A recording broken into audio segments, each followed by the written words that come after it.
संगदान एवं भिक्खु निवास दान कार्यक्रम।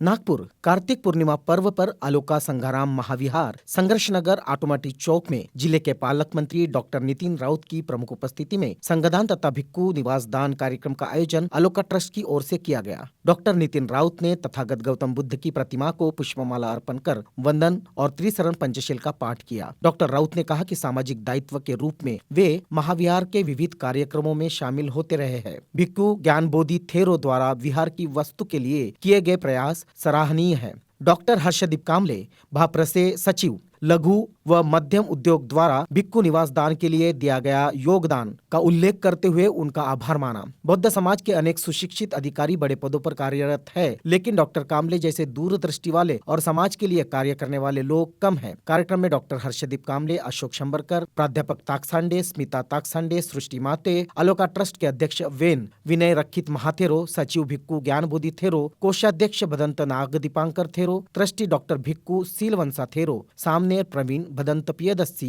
महाथेरो, भदंत प्रज्ञा ज्योति, डॉक्टर भदंत धम्म सेवक महाथेरो, भदंत शिल्पंत महाथेरो, भदंत गुणवर्धन, भदंत विपस्सी, सिद्धि रतन और भिक्खु संघ बड़ी संख्या में उपस्थित था। भिक्खु निवास जे आहे ते आदरणीय भिक्खू संघाला आम्ही अर्पण करीत आहोत, दान करीत आहोत। यावर आमचा यानंतर कुठलाही अधिकार राहणार नाही। या ठिकाणी एक छोटीसी 4 बांबू घातलेले, 4 बांबूवर एक कापड बांधलेलं एक भिक्खू त्या ठिकाणी राहताना मी पाहिलं।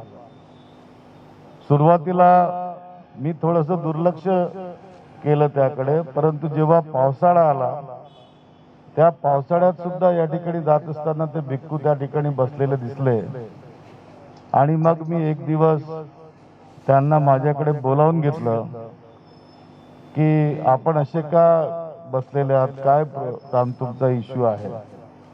मग त्यांनी सांगितलं की मला या ठिकाणी राहायला कुठेही जागा नाही आहे, म्हणून मी या ठिकाणी बसलेलो आहे। तर मी त्यांना म्हटलं की ठीक आहे, काय अडचण नाही आहे, मी त्या ठिकाणी तुम्हाला बुद्धविहार बांधून देतो आणि मग तुम्ही त्या ठिकाणी राहा।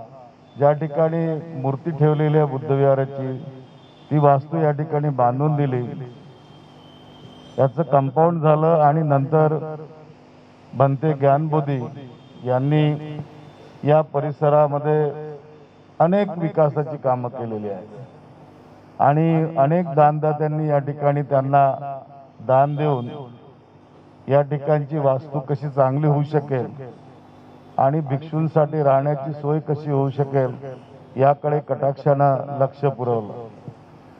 आणि भदंत ज्ञानबोधी यांनी हे न करता संपूर्ण उत्तर नागपूरमधले बुद्धविहार असोत की बौद्धजन असोत, उपासक असोत किंवा उपासिका असो, यांना सातत्यानं जोडण्याचं काम या ठिकाणी केलं। मध्यंतरीच्या काळामध्ये स्मृतिशेष भदंत सदानंदजी यांची प्रकृती थोडीशी खालावली आणि मग या सर्व मंडळींनी त्यांना या ठिकाणी तुम्ही राहायला या अशी विनंती केली आणि या सर्वांचं मान ठेवून आणि भदंत ज्ञानबोधी यांच्या प्रयत्नानं ते या ठिकाणी राहायला आले आणि ते जेव्हा या ठिकाणी राहायला आले, 1-2दा मी सुद्धा या ठिकाणी त्या दरम्यान येऊन गेलो आणि मग या वास्तूचं महत्व आणखी या ठिकाणी वाढणं सुरू झालं। त्याच्यात भरीसभर या ठिकाणी बौद्ध उपासिका श्रीमती रोजाना बॅनिज कांबळे यांनी दान देऊन आणि डॉक्टर साहेबांनी स्वतः जातीनं लक्ष घालून हे बौद्ध भिक्षू निवास या ठिकाणी बांधून आज ते समर्पित होत आहे या संघाराम महाविहाराला। एक अत्यंत मोलाचं काम डॉक्टर हर्षदीप कांबळे यांनी या ठिकाणी केलं, त्यांचं किती कौतुक केलं तरी या ठिकाणी कमी आहे। त्यांनी बौद्ध धम्माची सेवा करत असताना औरंगाबादला सुद्धा एक चांगली वास्तू त्या ठिकाणी उभारलेली आहे, ती सुद्धा देखणी आहे। म्हणजे एखाद्याला मनात इच्छा असते पण सोबत सौंदर्य दृष्टी जर असेल तर तो किती चांगलं काम करू शकतो हे जर आपल्याला शिकायचं असेल तर डॉक्टर हर्षदीप कांबळे यांच्यापासून शिकलेलं पाहिजे. मला या ठिकाणी सांगावं असं वाटतं की अनेक IAS अधिकारी आपल्यात झालेत, अजून आहेत सुद्धा. लोक IAS चे अधिकारी भाषण देतात चांगल्या पद्धतीनं धम्माचं, पण धम्माचं पालन काटेकोरपणे करत असताना धम्माच्या वाढीसाठी प्रयत्न केलेला फार कमी लोकांमध्ये आपल्याला दिसतो. परंतु डॉक्टर हर्षदीप कांबळे यांनी आपलं पद सांभाळून, आपली प्रतिष्ठा सांभाळून पदाची, आपलं प्रशासनातील काम सांभाळून आपल्या लोकांना कशी मदत करता येईल आणि ती सहज कशी शक्य होईल हे त्यांच्या हातून नेहमी घडत आलं. आणि आजही ते समाजाला काही देऊ इच्छितात आणि त्या पद्धतीनं त्यांचं काम त्यांच्या विभागात सुरू आहे. निश्चितच येणाऱ्या दिवसामध्ये चांगल्या गोष्टी समाजासाठी त्यांच्या हातून घडत ही सदिच्छा या ठिकाणी बाळगतो. आणि या भिक्षू निवासाचं उद्घाटन संपन्न झालं असं या ठिकाणी जाहीर करून आपला सर्वांना कार्तिक पौर्णिमेच्या हार्दिक शुभेच्छा देतो आणि थांबतो. धन्यवाद. जय भीम.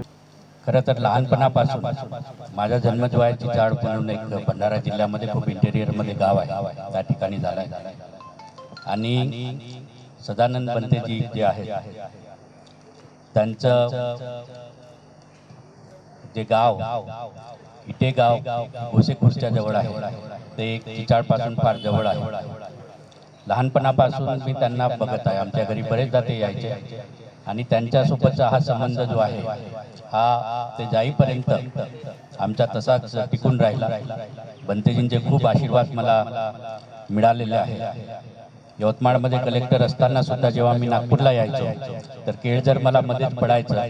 प्रत्येक वेळेस माझी गाडी तिथे आपोआपच थांबायची आणि त्या ठिकाणी मला बनतेजींचं दर्शन घेऊन त्यांचे 2 शब्द ऐकून त्या विहाराचं काम बघून मी मग नागपूरला यायचो. बऱ्याचशा धम्म परिषदा सुद्धा ज्या आहेत त्यांच्या मार्गदर्शनाखाली आपण मुंबई कल्याण, त्यानंतर औरंगाबादची मागच्या वर्षीची जी धम्म परिषद जी आपण घेतली ती त्यांच्याच मार्गदर्शनाखाली घेण्यात आली. सर्व भिक्खू संघाला एकत्रित करण्याचं काम याही वयामध्ये त्यांनी फार जोमाने सुरू केलेलं होतं. मला वाटतं की या कोरोनाच्या कालावधीमध्ये थोडासा त्यांची प्रकृती व्यवस्थित नसल्यामुळे त्याचं रूपांतर जे आहे त्यांच्या मृत्यूमध्ये झालं. पण तरी ते जेव्हा तिथे केळझरला होते आणि त्यानंतर इथे नागपूरमध्ये यायला लागले, इथे त्यांची भेट झाली, तेव्हाच आम्ही ठरवलं होतं की बनतेजी तुम्ही आता इथेच राहा. कारण औरंगाबादला लोकोत्तरा भिक्खू ट्रेनिंग सेंटर बांधण्यात आलं आणि भिक्खू संघाला अर्पण करण्यात आलं. त्यावेळेस पहिला वर्षावास त्या ठिकाणी जो सुरू झाला होता त्यावेळेस ते 3 महिने त्या ठिकाणी सदानंद बनतेजी होती आणि फार सुंदर वातावरण. आदरणीय विनय रकिता बनते सुद्धा त्यावेळेस होते.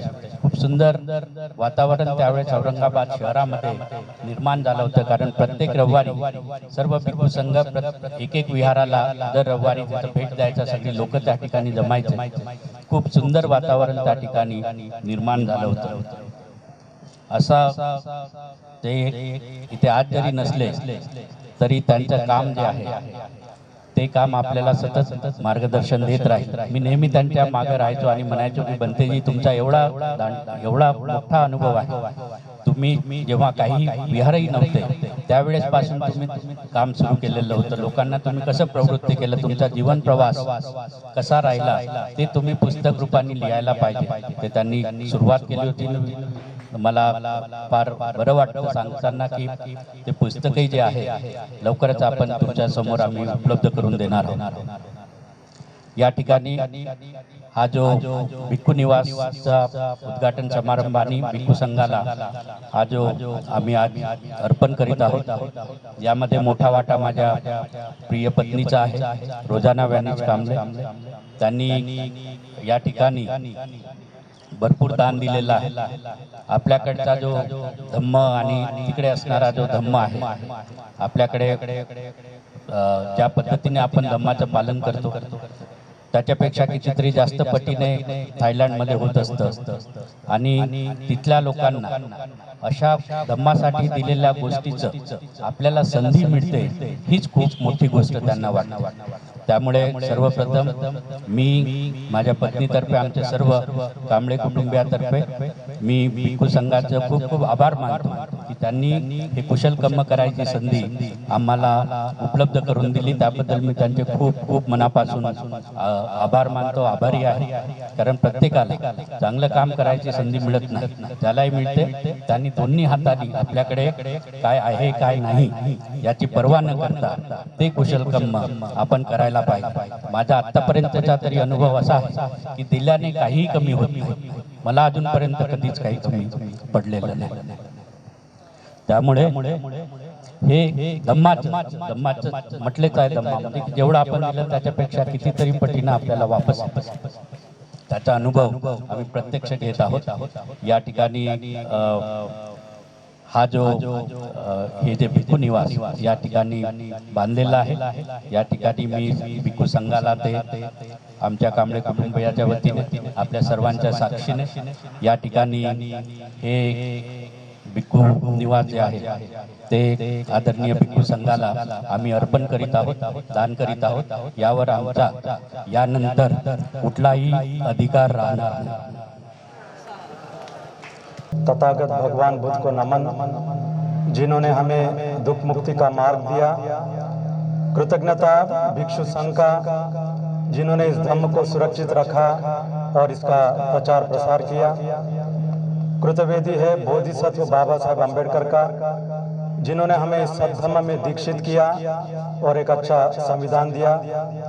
यहाँ पर उपस्थित सभी आदरणीय भंतेगण, श्रद्धा बुद्धि संपन्न उपासक उपासिका और धम्म बंधु, आज आप सब यहाँ पर एक बहुत ही पुण्य कार्य में सहभाग होने के लिए एकत्रित हुए हैं। जैसे कि आपने देखा कि यहाँ पर भिक्षुओं का जो निवास है उसका सांघिक दान के रूप में यहाँ पर दिया गया।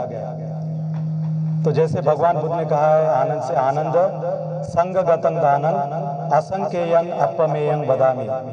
आनंद संघ को दिया हुआ दान असंख्येय है, यानी उसकी गणना नहीं कर सकते। अपमेय यानी अप्रमाण है। और जब निवास दे रहे हैं, या जिसको हम बुद्ध विहार भी कह सकते हैं, तो ये क्यों इतना पुण्य कार्य है?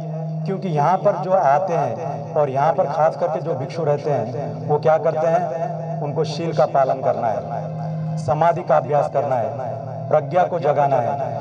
ये कार्य करते हैं, इसलिए ये बहुत ही पुण्य कार्य है। ये दान भी बहुत ही महत्फल और महानिशंस कहा गया है। वैसे विहार जब हम कहते हैं तो विहार की परिभाषा भी, वैसे तो पाली में हम कहते हैं कि रहने की जगह, लेकिन विहार की और एक भी परिभाषा है, वो है कि जहाँ पर विशेष आहार मिलता है वो विहार।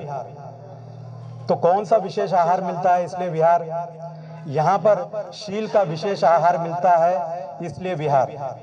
यहाँ पर समाधि का विशेष आहार मिलता है, इसलिए विहार। यहाँ पर प्रज्ञा का विशेष आहार मिलता है, इसलिए विहार। तो जब कोई विहार दान कर रहा है या संघाराम या संघ रहने की निवास स्थान दान कर रहा है, इसका मतलब क्या है? वो लोगों को शील समाधि प्रज्ञा का अभ्यास करने का अवसर दान कर रहा है। और इससे बड़ा पुण्य और क्या हो सकता है? तो कांबले जी ने तो जैसे कि अभी मंत्री महोदय ने भी बताया कि वहाँ पर भी भिक्षु ट्रेनिंग उन्होंने सांघिक रूप से दान किया, यहाँ पर भी भिक्षु निवास सांघिक रूप से दान किया। तो ये जो एक पुण्य कार्य है, ये आदर्श सभी को लेना चाहिए। क्योंकि जैसे हम आज समाज में देखते हैं कि विहारों पर कमिटियों का कब्जा है और वहाँ पर भिक्षु जो है केवल वॉचमैन के रूम में रहता है। तो ये बड़ा ही दुर्भाग्य है। विहार जो है वो वास्तव में भिक्षु के रहने की जगह है, भिक्षु का कार्य क्षेत्र है। तो वहाँ पर उपासक लोग उसके लिए भिक्षुओं को या उस विहार चलने के लिए मदद करके पुण्य कमाने का एक स्थान है। लेकिन एक बड़ी दुर्भाग्य की बात है कि आजकल विहारों में गृहस्थी लोग उसके अधिकारी हैं। गृहस्थी लोग उसके मालिक है और भिक्षु केवल वहाँ का एक किराएदार या वॉचमैन बनकर रह गया है। तो जाने अनजाने उपासक लोग ये बहुत ही बड़ा दुष्कर्म कर रहे हैं। आप कहेंगे ये कैसे दुष्कर्म है? कि जैसे भगवान बुद्ध ने कहा है कि अनुत्तरंग पुण्य क्षेत्रंग लोकसाति, संघ जो है दुनिया के लोगों के लिए पुण्य का क्षेत्र है। जब आप संघ को दान करते हो तो आपको पुण्य मिलता है और बहुत पुण्य मिलता है। तो अगर संघ को दान करने से वो पुण्य का क्षेत्र है और आपको इतना ज्यादा पुण्य मिलता है, वहीं अगर संघ की चीज आप ले लो, आप अपने अधिकार में कर लो, तो वो कितना महान पाप हो सकता है, इसका अंदाजा है? बहुत से उपासक उपासिकाओं को इसका अंदाजा नहीं है। कुछ लोग कहते हैं कि नहीं, ये भिक्षु ढंग का नहीं है, काबिल नहीं है, इसलिए हमने निकाल दिया। ठीक है, भिक्षु में अगर काबिल नहीं है तो उसको काबिल बनाने का प्रयत्न करना चाहिए।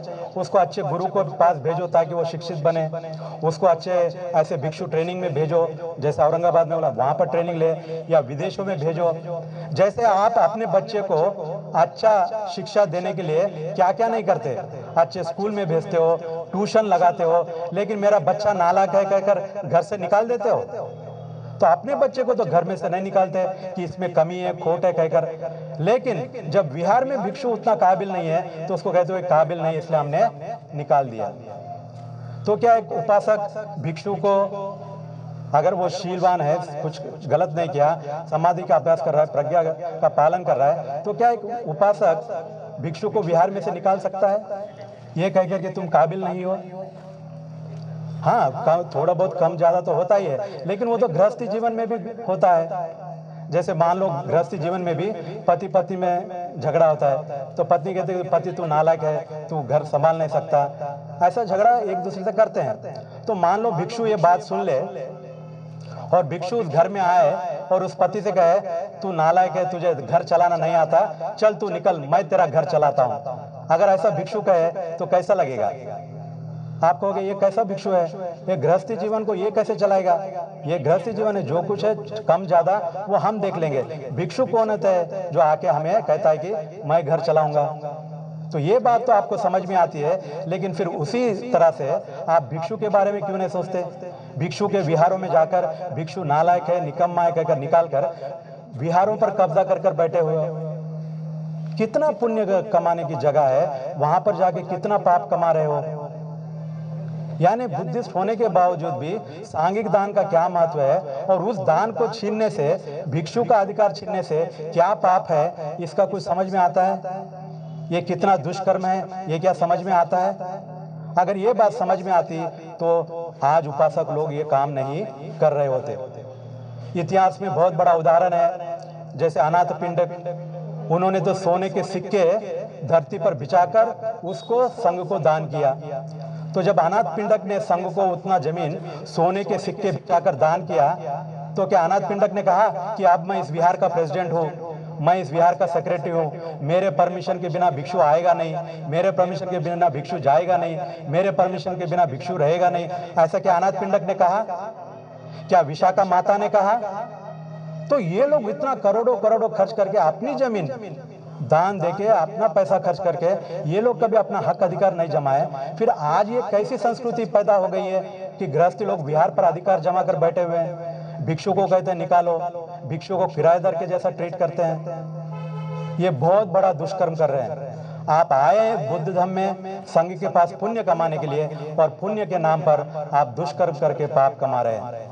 ये बात मुझे लगता है बहुत से लोग अनजान है इसलिए कर रहे हैं, या हो सकता है कुछ लोग जानबूझकर भी कर रहे हैं। तो कम से कम आप लोग जो यहाँ पर हैं इस बात को समझे, कभी भी विहार पर अपना अधिकार न जमाएं।